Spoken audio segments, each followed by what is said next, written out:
Dalla Fiera dell'Alto Adriatico di Caorle, conclusasi qualche giorno fa, sono stati tanti i moniti dei grandi chef rivolti ai colleghi e alle categorie per fare in modo che aiutino i giovani ad innamorarsi della professione. Due fra tutti, la stella Michelin Orlando Scaggiante e Mariana Epure, vincitrice nel maggio del 2021 del campionato italiano indetto dalla Federazione Cuochi come miglior lady chef d'Italia. Ad oggi i ragazzi non sono più abituati a prendere parole come una volta, no? Ad oggi i ragazzi scampano di fronte a una persona autoritaria che li riempiono di parole. Vogliono essere stimolati, vogliono essere incoraggiati a fare questo percorso. Quindi noi come chef professionisti è una grande responsabilità di farli aiutare, farli coinvolgere e innamorare della cucina. Bisogna imparare a invogliarli, fargli capire bene cos'è il nostro lavoro.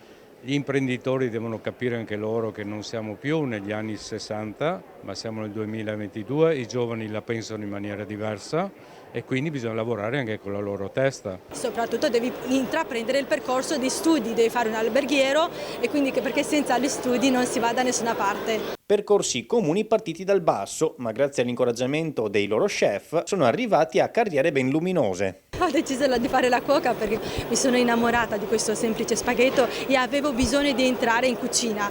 Sono entrata in cucina, nelle cucine in punta di piedi, praticamente da lavandino, da lavaggio piatti, e da lì io riuscivo a osservare tutti i movimenti e tutte le mosse sapienti che li faceva lo chef in cucina. Da quell'angolo io potevo osservare quello che succedeva in una vera cucina e piano piano sono riuscita ad entrare vicino allo chef, dare una mano in cucina. Io ho iniziato che ero molto piccolo come lavapiatti e piano piano con gli occhi ho cercato di rubare il lavoro e mi hanno cominciato a far fare qualcosa in cucina, ok?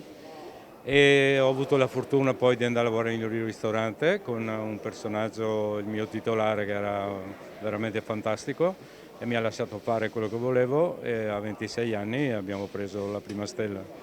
E da lì è iniziata la mia carriera, insomma, più importante. Dovesse convincere un giovane ad avvicinarsi a questo mondo, come lo convincerebbe? Lo convincerei prendendolo vicino a me e fargli capire l'amore che bisogna dare per questo lavoro. Ho una grande responsabilità perché quando arriva il ragazzo stagista dall'alberghiero io non devo farlo correre, scappare, io devo farlo innamorare, questo è il mio compito da chef. Quindi a noi professionisti, quando ci arrivano finalmente i ragazzi dall'alberghiero, dobbiamo coinvolgerli, dobbiamo farli fare parte, dobbiamo dargli la possibilità perché no, di creare anche loro nel loro piccolo un loro piatto e piano piano si innamorano perché sta a noi a trasmettere ai ragazzi che arrivano.